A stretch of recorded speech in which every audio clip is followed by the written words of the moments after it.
Поначало ние като демократична опозиция не поддържахме никакви връзки с главните фигури на БКП. Дори с реформаторите тогава някакви особени връзки не сме поддържали. За първ път такива контакти по необходимост трябваше да бъдат установени, вече когато започна работа кръглата маса. Опозицията с управляващите. Да разговаряме за това как да бъде демонтирана тоталитарната политическа система на комунизма. И опозицията успя да наложи тая тема, точно с нея да се започне. А преди това, разбира се, имаше и една доста остра битка за характера на кръглата маса. Защото едно е физическата геометрия на кръглата маса, друго е нейната политическа геометрия. Те искаха всички да насядат около кръглата маса и да се разговаряме, да е като сладък лахмо обяд. Ние им казахме, кръглата маса трябва да има две страни. От едната страна са управляваща, от другата страна опозицията. И на нея не се водят разговори, абстрактни разговори, а се водят политически преговори за това как да бъде разглобена, демонтирана и премахната комунистическата система. И успяхме да го наложим. Що се отнася до връзките с преврата, повтарям, никой от нас не е имал контакт с хората, които са подготвили вътрешно-партийният преврат на БКП. Защото свалянето на Тодор Живков беше един вътрешно-партиен преврат.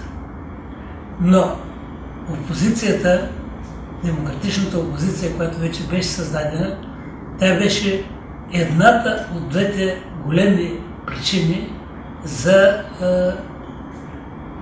свалянето на Тодор Живков. Другата бяха българските турци, които през май 1989 година започнаха своите щафетни гладни стачки, където участваха вече не стотици, а хиляди хора по селата, в регионите, където има етнически турци. Хората започнаха открито да излизат, да критикуват, да демонстрират и те, за да вземат инициативата, стратегическата инициатива от опозицията, зараждащата се опозиция, решиха да свалят Тодор Живков. По този начин, от една страна те вземаха инициативата, което е много важно, между другото, в политическия живот, а от друга страна, така по-либерално мислещите от комунистическите лидери, те излязаха в ролята на герои. Превратаджите излязаха в ролята на герои, които са свалили диктатора и вече са дали зелена улица на демокрацията. Но това трая само 40 дни.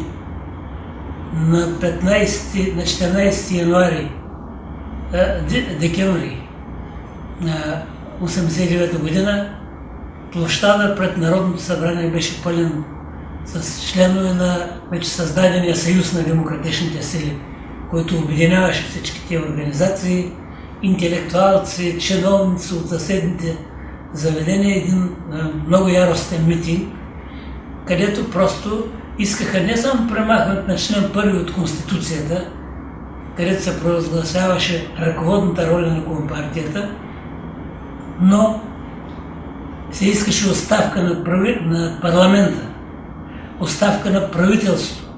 И всеки, който от тогавашните лидери се опита да излезе да говори на този яростен митинг, ги освиркваха, наричаха ги убийци, палачи, вън от властта и така нататък.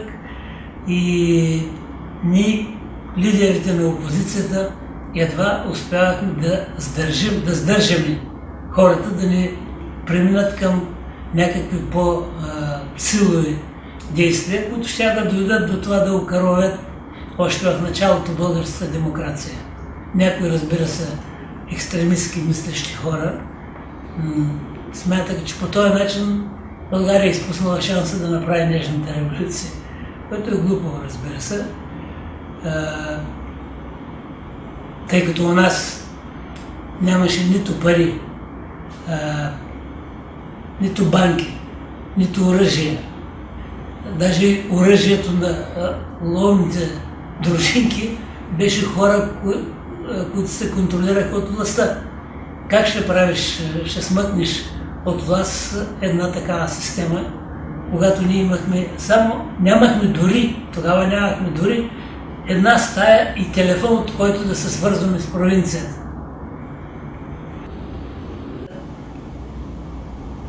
Знаех, и то така научно убеден, не от слухове, от емоции, предизвикани от събитията, макар че това има също голямо значение в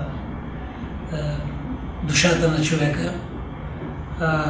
Знаех, че този режим си отива, той е несъстоятелен. Той беше показал много отдавна, че нито в икономическо, нито в политическо, нито в социално, нито в каквото и да било друго отношение можеше да превъзхожда Запада. Запада спечели състезанието по всички пунктове. Просто стана очевидна несъстоятелността на комунистическия режим.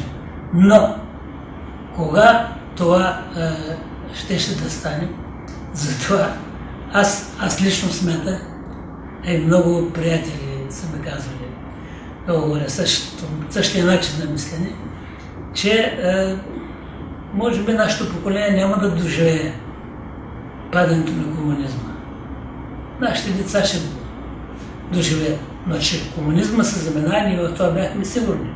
Освен това, аз лично смятах, че разделата с комунизма ще бъде много кървава. Граждански войни, въстания, метежи, масови избивания, терор, тъй като това беше една система така желязно градена, занитена от всякъде, от никъде не може да я бутнеш. Обаче историята се направи шегата, когато показа, че тя отвън е затворена, много добре направена, но вътре е несъстоятелна. Вътрешните опори отдавна са прогнили, морални, политически, и в един определен момент всичко това рухна.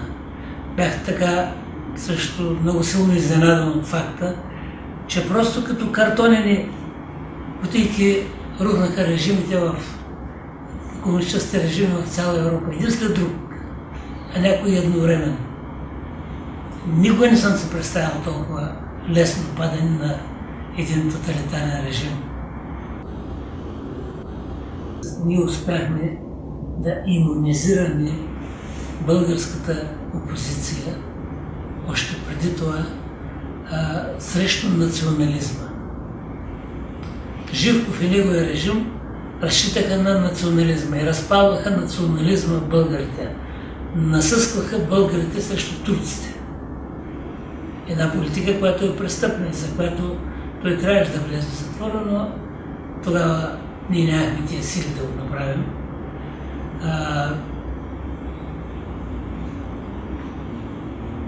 Това нещо, в това отношение, ние успяхме още със създаването на опозицията, вземайки категорична позиция по турския въпрос, ангажирайки националната българската млада опозиция с такава позиция, че осъждаща режима на Тодор Живков като антинационална политика и престъпна срещу човешките права и прочее, изолационизма, който води след себе си, вземайки така остра, категорична позиция срещу национализма, ние успяхме да направим този блок с опозиционерите от турското малцинство, което беше много важно. И затова у нас не се случиха такива неща, каквито се случиха в Югославия. Вие сигурно знаете, през този период в Белград какви огромни демонстрации, шествия имаше тяхната опозиция.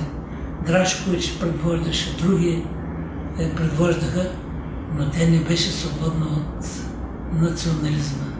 Сръбския национализъм и шовинизъм. И когато нещата опряха след това до заемане на позиция спрямо Милошевич, югоармията и сръбския национализъм, който действаше вече на практика, те капитулираха. И тяхната опозиция престана да бъде политически фактор. Голямата част от тези хора подкрепиха Милошевич в войната срещу другите републики и всички тия престъпления, които се случиха. В България, разбира се, ние искахме илюстрация.